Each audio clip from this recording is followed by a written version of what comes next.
Olá! Nossa aula de hoje nós vamos dar sequência à agricultura e a gente vai ver algumas formas de classificar a agricultura, a maneira de realizar a agricultura. Peguem comigo, por favor, aqui a página 13, para a gente fazer aí essa classificação. Como já mencionado, pessoal, nós vamos ter aí algumas maneiras, de realizar as práticas agrícolas. Nós já mencionamos de maneira intensiva ou extensiva, familiar, não familiar, convencional, agroecológica e agroflorestal. Nós vamos ver agora a classificação a partir de outros critérios, como por exemplo, pela finalidade, por qual motivo é feita aquela prática agrícola, o sistema empregado, qual é a maneira em que realiza aquela produção e as principais técnicas utilizadas para realizar o plantio, para realizar a prática agrícola. Classificação quanto à finalidade. Nós vamos iniciar aqui então com a agricultura de subsistência. A produção da agricultura de subsistência ela é voltada para o consumo próprio do produtor e da sua família, podendo ou não haver a comercialização do excedente no mercado local. Porque muitas vezes, quando se produz aí de forma de subsistência, para consumo próprio, pode haver épocas ou plantios que ocorre uma grande produção, mais do que esperado. Quando eu falo mais do que esperado, gente, por utilizarem técnicas simples, vão ficar à mercê da natureza, vão ficar à mercê se choveu bastante naquela época, se as sementes utilizadas foram propícias a um melhor desenvolvimento, então pode ter um bom ou não desenvolvimento. Quando se produz mais do que o necessário para consumo, eles costumam aí realizar o comércio local. Aquele excedente, ele é comercializado localmente. Nós vamos perceber aí que também é comum dentro dessa prática de subsistência a troca de produtos entre produtores, quando se produz um produto diferente. Quando um outro produziu um produto diferente que eu não produzi, é comum que exista aí a troca entre esses produtos. A gente vai caracterizar essa agricultura de subsistência como uma agricultura que geralmente utilizam pequenas propriedades, que a gente chega a chamar de minifúndios. Vão se utilizar técnicas agrícolas simples, o mais simples possível, que a gente vai chamar de tradicional ou de rudimentar. E essas famílias elas têm pouco acesso ao crédito agrícola, geralmente pouco acesso ou nenhum acesso aos créditos que são disponibilizados pelo governo. Como consequência, nós vamos ter então uma pequena produtividade dessa produção aí de subsistência.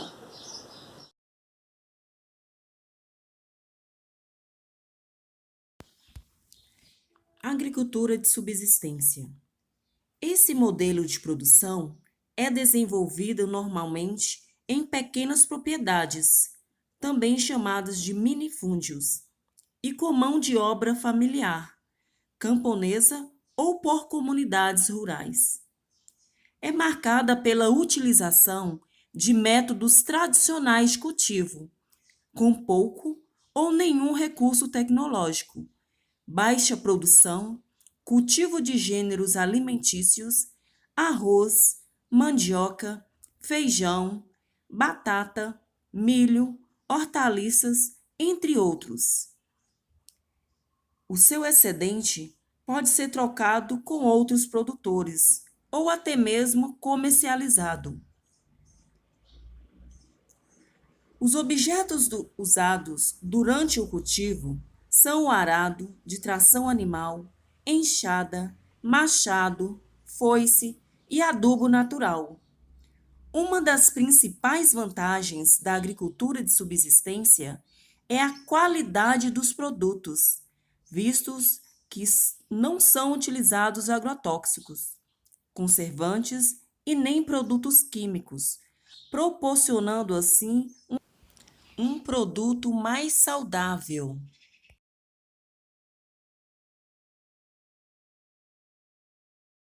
A agricultura comercial. Na agricultura comercial, nós vamos ter um mercado voltado prioritariamente para o abastecimento do mercado com produtos primários de origem agrícola. Dessa maneira, o agricultor ele pode estar inserido, ele vai estar inserido em um processo que pode ter abrangência local, regional, nacional ou até mesmo global. Dessa maneira, o produtor ele vai ter aí negociações com grandes empresas agroindustriais. Nós vamos perceber que a agricultura comercial ela vai ter aí uma maior utilização de ferramentas mais modernas e também de um maior acesso às linhas de créditos em relação à agricultura de subsistência. Com isso, nós vamos conferir aí uma maior produtividade nesse sistema aí. Um outro detalhe, gente, é que não quer dizer que a agricultura comercial ela vai estar sempre ligada a grandes terrenos. Pode ser pequenos terrenos ou grandes terrenos. Um produtor de um pequeno terreno, ele pode destinar o seu produto ao comércio, exclusivamente ao comércio. Outra divergência aí é que não quer dizer que a agricultura familiar também não pode realizar esse tipo. Então, se for, pode ser familiar ou pode ser uma agricultura empresarial, assim como os produtos que são convencionais ou orgânicos. Então, todos esses aí podem estar inseridos dentro desse processo de agricultura comercial. A agricultura comercial é voltada para o abastecimento do mercado externo e conta com o uso de tecnologias para aumentar a produtividade. Esse tipo de agricultura corresponde à monocultura, ou seja, é cultivado um único produto agrícola. Essa produção é feita em grandes extensões de terra e sua produção é voltada para o abastecimento do mercado externo, geralmente. Em virtude da intensa mecanização, esse tipo de agricultura possui altos índices de produtividade. Empregam máquinas e tecnologias para aumentar o rendimento do consumo.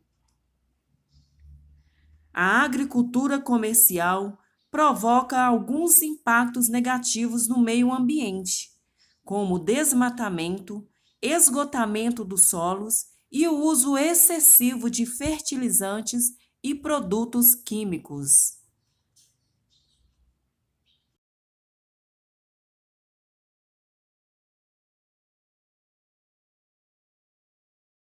Agora nós vamos falar sobre os sistemas que são empregados para realizar a prática agrícola. Vamos começar aí com o sistema de roçado. O sistema de roçado, ele também é chamado de agricultura itinerante. Por que agricultura itinerante? Porque aqui nesse processo nós vamos ter a mudança do produtor de um terreno para outro, de um local em que ele produz ali, realiza a sua atividade agrícola para outro. Por que ocorre essa mudança? Ele faz essa mudança para evitar o esgotamento do solo, visando aí não esgotar profundamente o solo.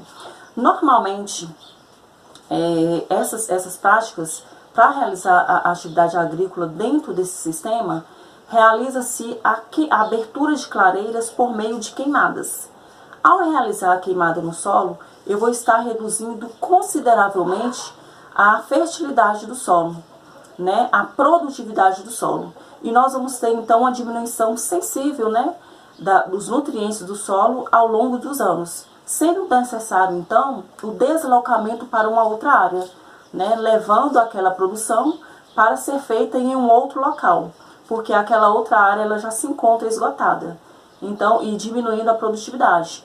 Se eu esgoto a produtividade do solo, eu vou produzir cada vez menos e, como consequência, eu vou ter que mudar, procurar uma outra área. E é justamente isso que acontece.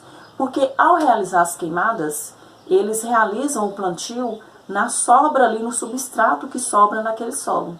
Então, eles vão ficar fazendo aí essa mudança. Por isso que é chamado de agricultura itinerante.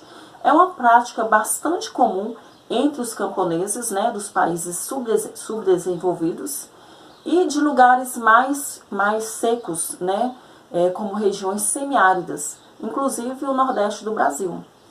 Então, são lugares, né, que a quantidade de chuvas ou a água disponível oferece uma grande limitação para a realização dessa prática agrícola. A agricultura itinerante é um tipo de agricultura primitivo adotado historicamente pelos povos indígenas nas florestas tropicais. A agricultura itinerante consiste em derrubar trecho das florestas e, posteriormente, atear fogo aos resíduos do corte, processo que vulgarmente se chama queimadas.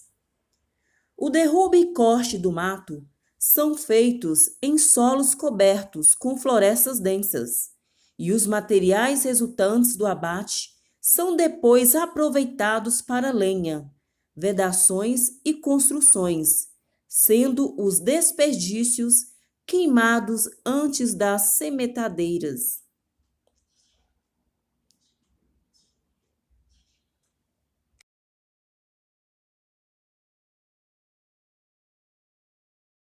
A agricultura irrigada. A agricultura irrigada vai ser então aí um sistema que viabiliza a produção de bens agrícolas em áreas que vai sofrer influência climática, áreas cuja a sazonalidade do clima não propicia um desenvolvimento agrícola constante ao longo dos anos, ou seja, áreas em que nós vamos ter um longo período aí de seca ou uma grande irregularidade nas chuvas. Com isso é necessário aí a prática então da irrigação. Agora um detalhe, não quer dizer, gente, que todas as práticas de irrigação elas são modernas e adequadas. Nós podemos ter técnicas de irrigação que não são eficientes, que não são modernas. Nós vamos ter um grande destaque na produção da fruticultura irrigada por meio de uma técnica conhecida como dry form. This is what we might call a California normal vineyard. Dry form são fazendas típicas do sul da Califórnia, área bastante árida, onde se desenvolve uma fruticultura de excepcional qualidade, devido à técnica de arar criada no século XIX e empregada até hoje. Grandes e poderosos tratores que revolvem a terra profundamente trazem para a superfície os solos mais úmidos e férteis. Isso possibilita a produção de laranjas, uvas, vinícolas e morangos, especialmente no Vale da Califórnia. São produzidos ainda alguns legumes e verduras.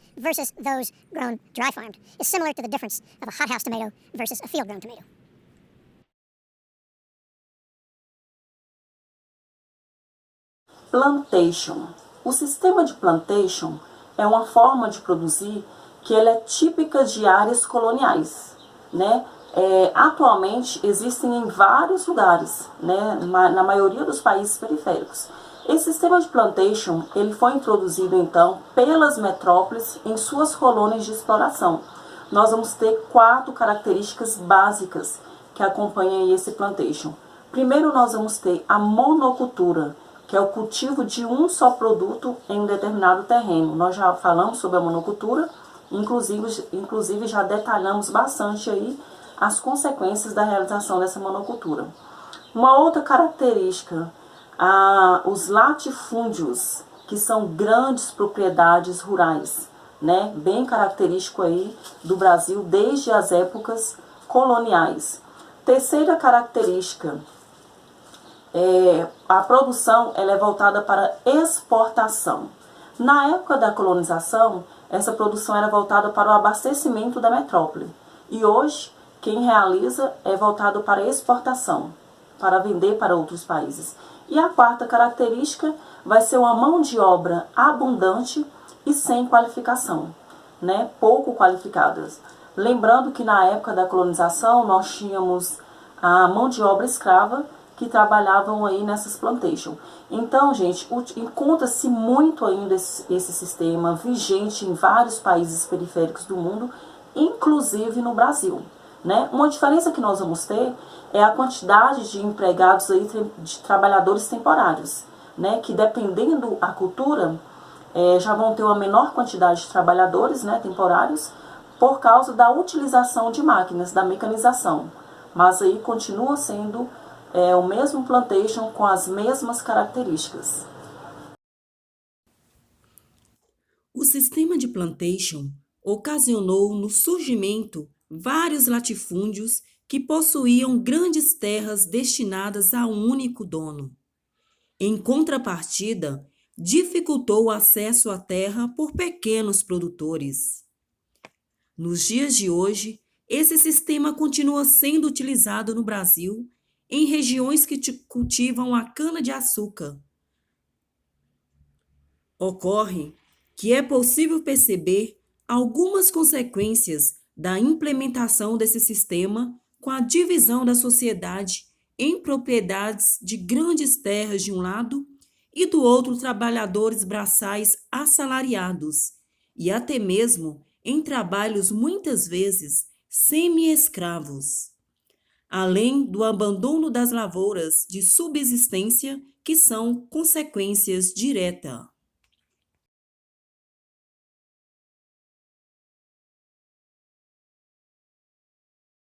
Agricultura moderna. Com o argumento de atender às demandas mundiais, né, provocadas aí pelo aumento da população mundial, logo após a Segunda Guerra Mundial, a agricultura passou a utilizar novas técnicas de atividades agrícolas, novas técnicas de se trabalhar o solo, né? Seriam então a utilização de produtos sintéticos químicos, né, com o objetivo de aumentar a produtividade, né, dando uma maior fertilidade ao solo e com o objetivo também de combater as pragas. Associado a isso, a crescente mecanização das lavouras, né, uma grande utilização de máquinas no auxílio aí desse processo de produção. Com isso, nós tivemos um grande aumento da produtividade, né? Nós tivemos um expressivo aumento da produtividade com a utilização dessas novas técnicas. Por essas técnicas serem tão revolucionárias, ter provocado uma grande produtividade em nível mundial, a partir de 1960, esse conjunto de técnicas passou a ser chamado de Revolução Verde, né? Nós já falamos detalhadamente sobre a Revolução Verde, então nós já conhecemos as características e quais foram as consequências dessa Revolução Verde para a população mundial e para a agricultura.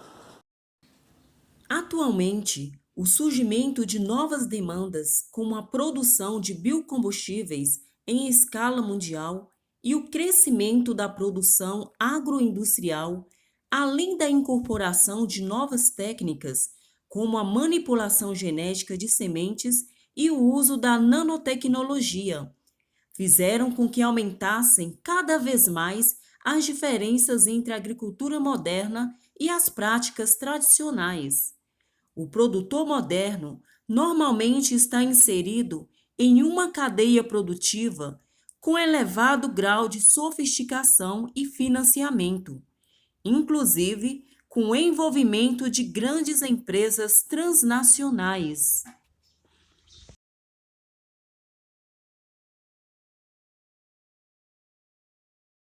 Agricultura de jardinagem.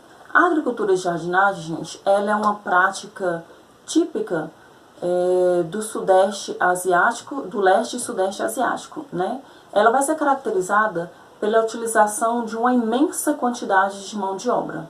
Nós vamos ter então aí que a maior parte do trabalho ele é realizado de forma manual.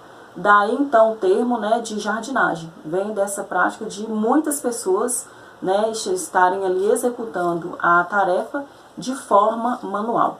Embora essa prática ela esteja ligada diretamente à produção de arroz, à produção monocultura do arroz, ela pode ser utilizada em diversas outras culturas, né? Embora tradicionalmente ela é utilizada para o cultivo do arroz. Geralmente ela utilizam pequenas propriedades e vão utilizar as áreas alagadas, né? Terrenos alagados, como por exemplo aí como acontece a prática do arroz. Vão utilizar também aí em costas de morros, né? Onde muitas vezes é necessário a prática do terraceamento, que nós vamos ver em seguida como que acontece essa prática de terraceamento, né, para a prática agrícola.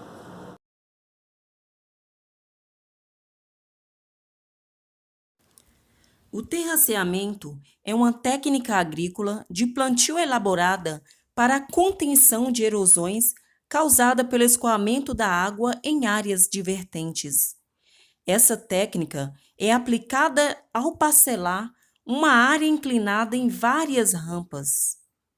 Com isso, as águas das chuvas, ao escoarem superficialmente, perdem suas forças, removendo menos sedimentos do solo e causando menos impacto sobre ele.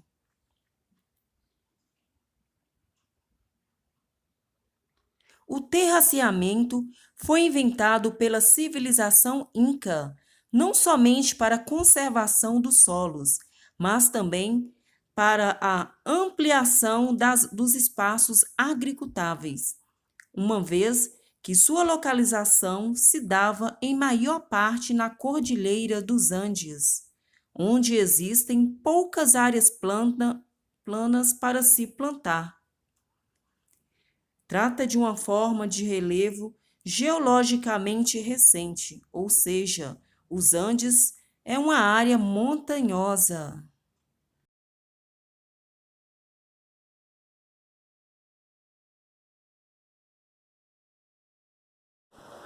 Hidroponia. Hidroponia vai ser uma prática onde não se utiliza solo para a produção e nenhum outro substrato que ofereça substâncias às plantas, né, nutrientes para as plantas. E como que é oferecido então esses nutrientes? Esses nutrientes eles são oferecidos por meio de uma solução nutritiva líquida, né, que é desenvolvida de acordo com as necessidades da planta e oferecido para as plantas. As plantas elas irão ficar então suspensas em estruturas especiais e com suas raízes em contato com essa substância líquida, né, nutritiva, nutrindo e fornecendo os nutrientes necessários para essas plantas. A produção hidropônica em larga escala ela é feita por meio de estufas, né, e vão ser voltadas para a prática aí das hortaliças. Quais são as vantagens de se desenvolver essa prática agrícola dessa forma aí, pela hidroponia? Nós vamos ter uma aplicação balanceada de nutrientes para as plantas, nós vamos ter a não utilização de produtos químicos, né, na maioria das vezes, e uma economia de água. Além do mais, quando eu retiro a planta com as raízes, que no caso aí elas já vão ser retiradas com a raiz, nós vamos ter uma maior durabilidade da planta. Hidroponia é um método de cultivo sem solo que estimula o crescimento da planta, enquanto controla a quantidade de água, sais minerais e oxigênio dissolvido.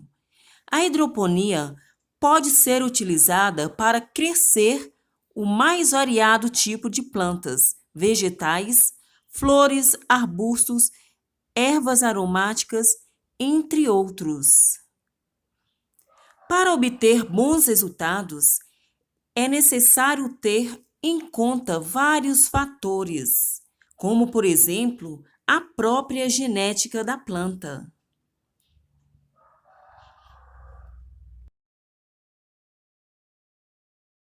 Agora nós vamos falar sobre as principais técnicas utilizadas para realizar a produção agrícola. E nós vamos começar aqui com a associação de culturas. A associação de culturas, gente, se refere ao plantio de diversos tipos de produtos em um mesmo terreno. Ela pode acontecer de forma simultânea ou de forma sucessiva. De forma simultânea é quando eu pego um produto que ele não é o produto principal, como por exemplo o feijão, melancia, dentre outros produtos, e intercalo ele com o produto principal, que é um produto permanente, no caso do café. Eu pego essas outras práticas e realizo o plantio no meio de uma cultura permanente. E a outra maneira vai ser de forma aí sucessiva, que também é conhecida como rodízio agrícola, né, com o sistema de rodízio de produção. Ou seja, eu vou intercalar as produções. Eu vou utilizar produtos diferentes entre uma produção e outra, porque aí eu vou conseguir balancear os nutrientes que são retirados do solo. Na maioria das vezes é intercalado aí com o plantio de leguminosas. No centro-oeste do Brasil, essa rotação do cultivo, ele acontece entre o milho, a soja e o trigo. Então vai fazer o rodízio entre esses três produtos, né? Intercalando aí os nutrientes que são retirados do solo. Essa é uma maneira de tentar proteger um pouco mais aí o solo, evitando a perca rápida da fertilidade. Porque o ideal, gente, seria que nós tivéssemos aquele rodízio que deixa o terreno descansando por um determinado tempo. Eu deixo esse terreno descansando, não produzo nele nesse momento, utilizo o outro terreno, depois no ano seguinte eu venho para aquele que estava descansando e deixo o outro.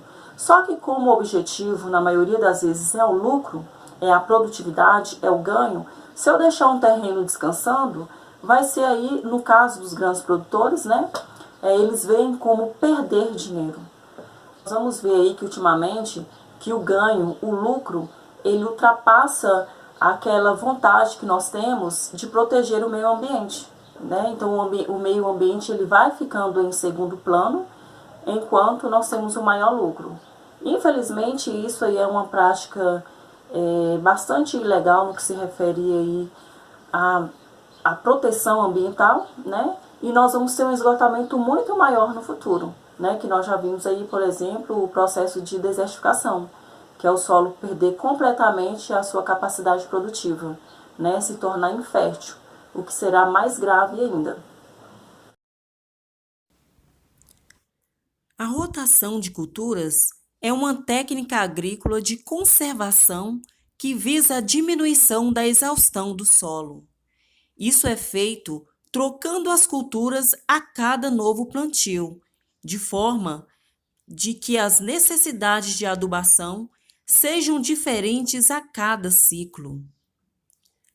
Consiste em alternar espécies vegetais numa mesma área agrícola. As espécies escolhidas devem ter juntas propósitos comerciais e recuperação de solo.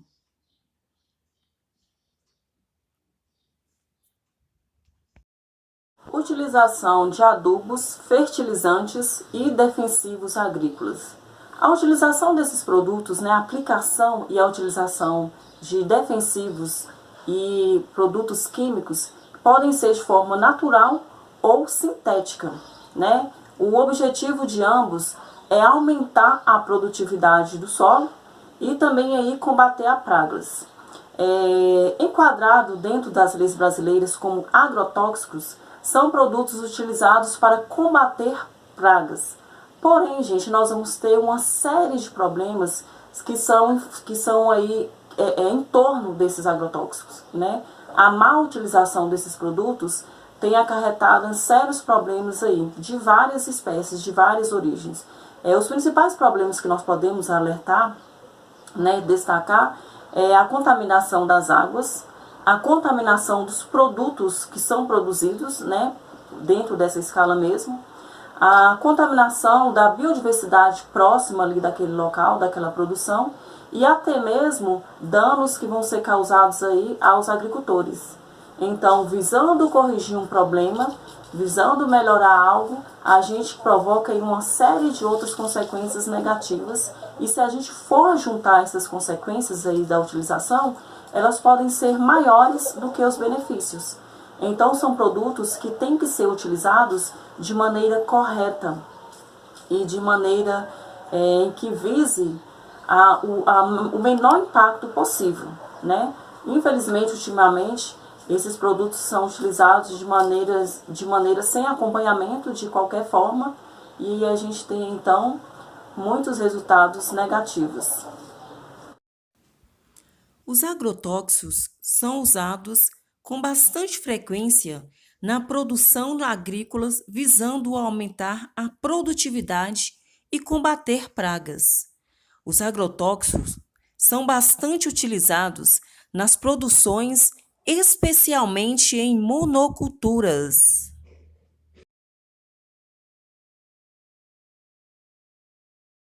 Curvas de nível. Essa técnica de curvas de nível, elas são utilizadas para evitar a erosão fluvial, né, em terrenos que vão ser em lugares em que a plantação são realizadas em terrenos bastante inclinados. Se eu tenho um terreno inclinado, gente, no período das chuvas, nós vamos ter aí uma grande facilidade de erosão, ou seja, de desgaste, né? Nós vamos ter, consequentemente, aquela terra ali levada junto com a água, com as correntezas. Então, as curvas de níveis, elas são realizadas justamente para fazer o balanceamento aí nesse processo erosivo. As curvas de níveis, elas vão obedecer a altitude do terreno, né? Ela vai unir ali lugares dentro daquele terreno com a mesma altitude, de maneira a barrar ou diminuir ou amenizar essa erosão. Então aí vão ser construídos então sulcos no terreno, né, para se fazer essa plantação. Entre os sulcos são deixadas algumas elevações, né, entre um sulco e outro, e essas elevações elas são conhecidas como murundus. Também, se essa inclinação ela for bem com uma grande elevação, né, se ela não for amenizada, vai ser necessário então construir o terraceamento, que vão ser aqueles degraus que são feitos, né, para tornar possível aí a prática agrícola que já foi falado lá atrás. O plantio em curvas de nível consiste na produção ordenada por meio de linhas com diferentes altitudes do terreno. Essa técnica é essencial para áreas íngremes. O processo ajuda a conservar o solo contra a erosão e contribui com o escoamento da água da chuva, fazendo com que ela se infiltre mais facilmente na terra e evite os deslizamentos. Esse sistema ajuda a reter elementos solúveis do solo e permite o aumento da produção. Dependendo do tipo de inclinação do terreno, os degraus podem ser largos ou estreitos. As curvas de nível ficam ordenadas perpendicularmente à inclinação da encosta e ajudam a conservar os nutrientes do solo, imprescindíveis para o sucesso da plantação.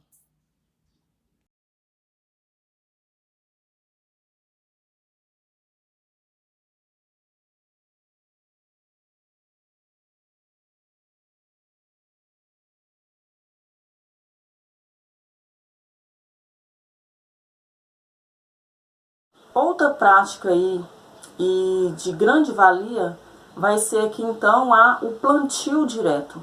O plantio direto ele vai dispensar aquele revolvimento do solo que é feito normalmente e para fazer esse revolvimento do solo é utilizado as máquinas pesadas, né, e que causa grandes problemas aí para o solo. Esse revolvimento do solo também, gente, ele vai trazer o problema de misturar os horizontes do solo, né, as camadas aí do solo. Então, como que é feito dentro aí desse plantio direto? O plantio é feito sobre o substrato que existe ali no solo, né, sobre aquela matéria morta que está no solo, ou até mesmo das sobras do plantio anterior, aquele substrato do plantio anterior que estiver ali sobre o solo. E ele já vai ser utilizado como uma adubação natural para o solo, porque nós sabemos muito bem que a matéria orgânica, ela fornece uma grande quantidade de nutrientes para o solo. Um exemplo que eu já citei foi a própria floresta amazônica, né? Que ela mesma fornece ali os nutrientes necessários para que as plantas se desenvolvam naquele solo que é tão pobre. Outra vantagem dessa prática vai ser a economia, um menor gasto, né? Praticamente não se tem gasto com a utilização de outras técnicas e uma grande preservação ambiental. Então é uma prática que em relação aos cuidados com a natureza é uma prática bem bacana e que visa então a conservação ambiental.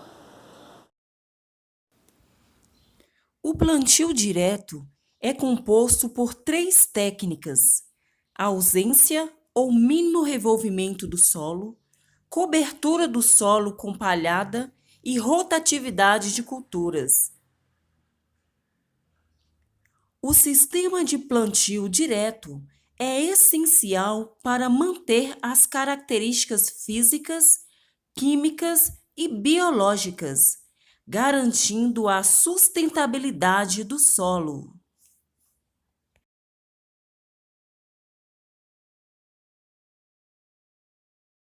Utilização de máquinas e equipamentos. Ultimamente, nós temos uma maior utilização de tradores, plantadeiras, colheitadeiras e outra infinidade de máquinas dentro aí da produção agrícola. Se por um lado, essas técnicas modernas, elas trazem uma vantagem, por outro lado, ela também vai trazer algumas desvantagens. Se tratando de vantagens, nós vamos ter o aumento da produtividade, né? Essas técnicas, essas utilização de máquinas, elas têm aí como lado bom o aumento da produtividade. Porém, nós vamos ter também uma sequência de fatores negativos, como, por exemplo, a compactação do solo, a diminuição da sua fertilidade. Nós vamos ter, o solo ele vai ficar mais exposto ao processo erosivo, lembrando que erosão é o desgaste do solo, né? Por ele utilizar ali tantas máquinas, tantos produtos, esse solo ele vai ficar mais fraco, né? Ele vai sofrer ali um desgaste maior.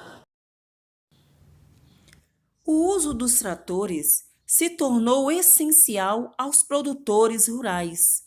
E com o avanço da tecnologia, estes tratores vão ficando cada vez mais eficazes, pensando realmente no produtor e suas necessidades em campo.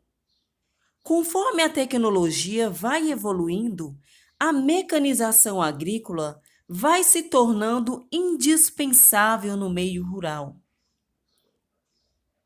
Uma das desvantagens do uso de máquinas maiores se deve ao aumento da compactação do solo, já que são muito pesadas. Por isso, técnicas operacionais em condições adequadas de trabalho precisam ser seguidas para reduzir os adversos causados pela compactação.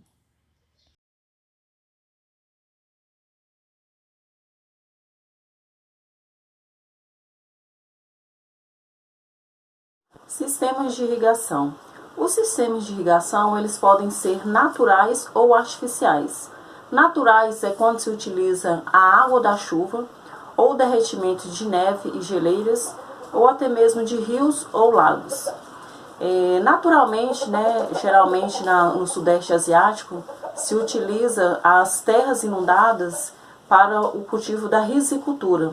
Também no Brasil, próximo ao leito do rio Amazonas, se pratica a agricultura de vazante, ou seja, uma agricultura que ela é praticada nas bordas, nas margens aí dos rios, né? Nos locais em que nos períodos de cheia ficam inundados e no período comum as águas retornam para o seu leito, ficando então ali a vazante, que é a área próxima do rio, bastante fértil. Lá no rio Amazonas cultiva-se o juta, nessas áreas aí. Artificialmente nós vamos ter diques que são feitos, né? A construção de diques, utilizando as águas superficiais ou até mesmo as águas subterrâneas. O sistema de irrigação, gente, ele vai ser realizado de diversas maneiras, né? Visando aí uma melhor e uma menor perca da água, né? Desperdício da água. Nós vamos ter o gotejamento, a aspersão e o microaspersão. O gotejamento é quando se utiliza mangueiras com alguns furos, né? Gotejando ali sobre o terreno. A perca aí da água ela vai ser mínima, porque já vai estar ali em contato com o solo. A aspersão é quando são utilizados sistemas para aspergir a água sobre a lavoura, e dessa maneira e nessa prática nós vamos ter uma perca muito grande de água, né? Por meio aí da evaporação. E a microaspersão vai ser um sistema aí mais moderno de aspersão também, porém a perca da água aí vai ser em menor quantidade. Os sistemas de irrigação proporcionam um melhor aproveitamento e evitam a dependência extrema das situações climáticas. Atualmente, a maioria das produções possui um sistema de irrigação próprio, utilizado para irrigação de pastagens, canteiros e agriculturas no geral, reutilizando águas das chuvas ou extraindo de lençóis freáticos de fácil acesso.